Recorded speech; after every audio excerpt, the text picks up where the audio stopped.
Many years ago, when I was a lad, Volvo was synonymous with two things: safe cars and big estate cars. Not much has changed when it comes to safety, of course, but over the last few years you could be forgiven for thinking Volvo had abandoned big estates altogether in favour of SUVs. Well, the arrival of this, the new V90, proves that nothing could be further from the truth. In fact, this is the latest in a long line of big Volvo estates that stretches back more than 60 years. However, just as significantly, as the name implies, this car also owes an awful lot to its multi-award winning big brother, the XC90.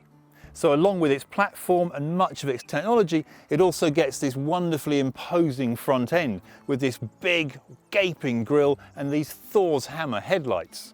Back here at the business end, you've got 560 litres of boot space to play with, or more than 1,500 if you fold those rear seats down.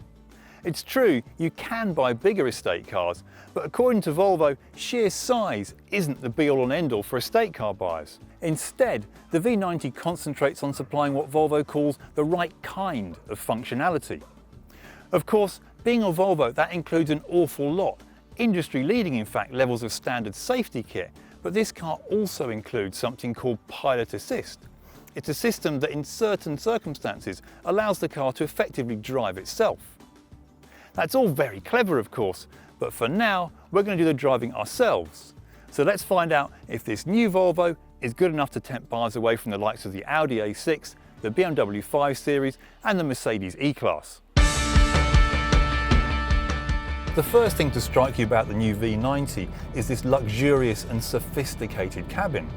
It looks fantastically high-tech and high-class, and thanks to the combination of this touchscreen and the controls on the steering wheel, it's all fantastically easy to use. It's really comfortable too. Volvo have always done some of the best seats in the business, and these just carry on that tradition. There's room for another couple of 6-foot adults behind me, and although the boot isn't the biggest in the class, it does all the important things that a boot should do. It's got a nice wide opening, a low load sill and a really nice square shape. So overall, this is a very practical car. There will be two diesel engines available in the V90 when it comes to Britain, and we're driving the top of the range D5. It also comes with a really clever feature called Power Pulse.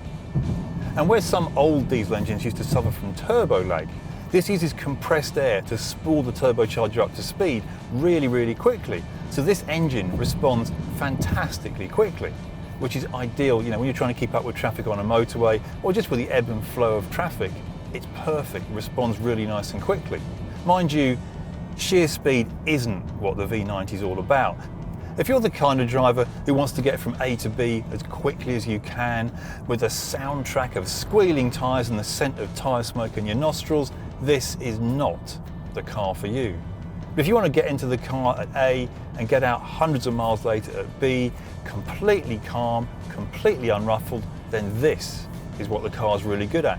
On the motorway, this car is fantastically refined. It's so quiet it's going to cause Lexus engineers sleepless nights. And for the most part, the suspension is pretty comfortable.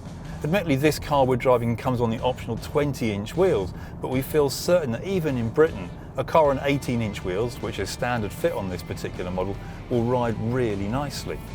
It's a very different beast to, say, a BMW 5 Series. It's not a sporty car, it's not about its dynamic responses.